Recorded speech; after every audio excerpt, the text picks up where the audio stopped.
This is a gorgeous little airplane. What's it called? This is the Fisher Celebrity. No, that's an all-wood airplane? Designed all wood. At the time I built, the company offered a steel tube fuselage option, so I went that route. No, did you build this airplane right from a set of plans or from one of the kits that they supplied? It's a kit. It's more a materials kit, not too many finished pieces, but it was the kit, yes. Now, how did you get involved with this airplane then? I mean, did you see something on the internet? Did you see something in a book? What prompted you to get this airplane and start to build it like this?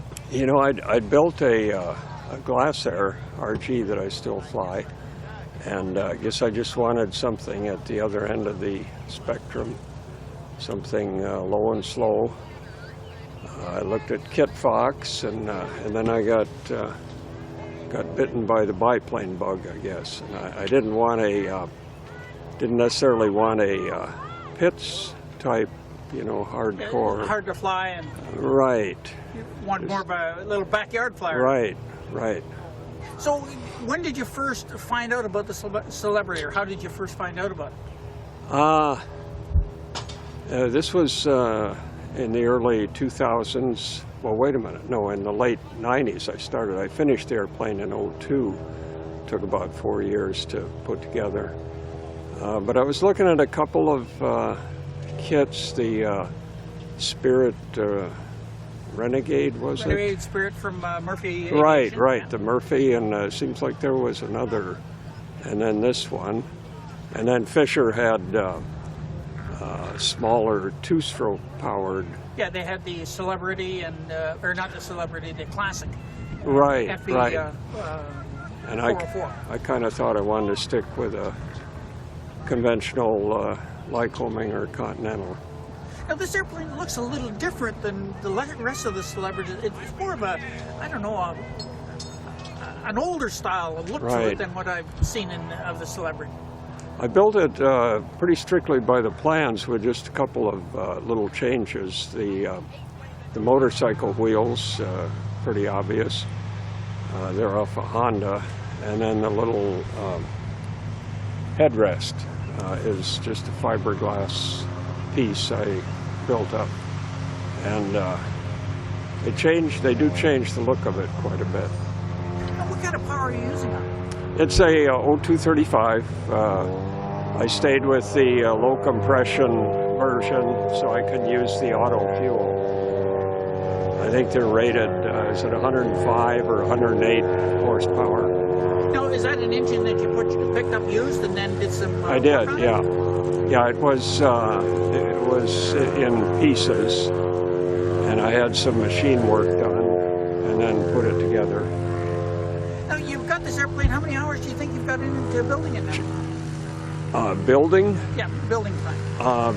Building time, I think it's like my Glasair. I've got it all recorded, but I never did add it. The Glasair was a little over 3,000. I think this was in the 2000s. Some of the changes, like the bumps in the cowling that I needed for the engine and the headrest, you know, anytime you change anything, it takes a lot of extra hours.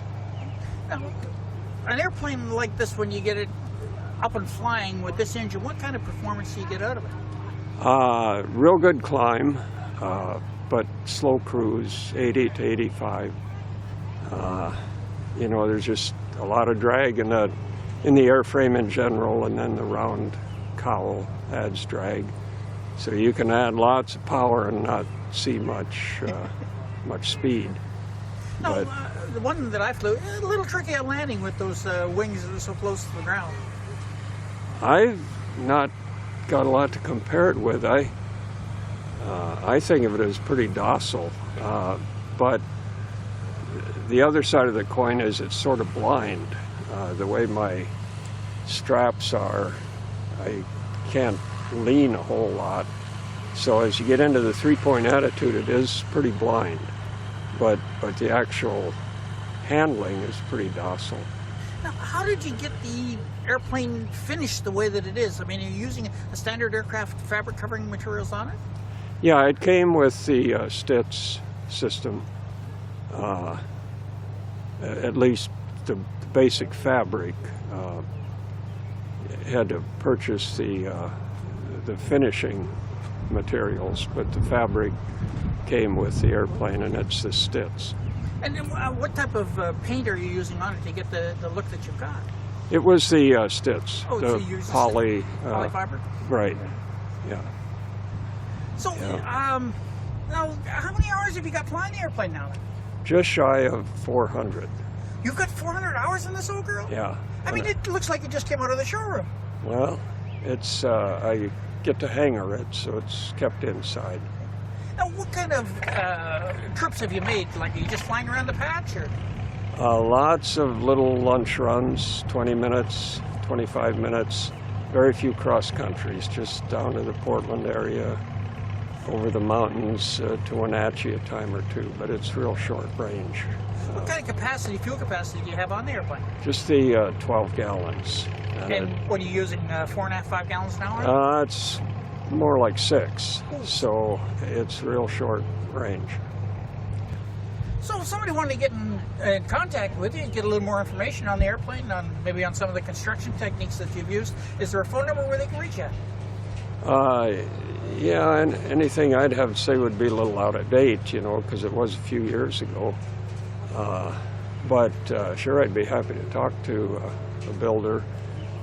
Phone or email might be as good. Have you got an email address? Yeah, So we can get hold of you? it's Glasdave, GLASDAVE @comcast.net.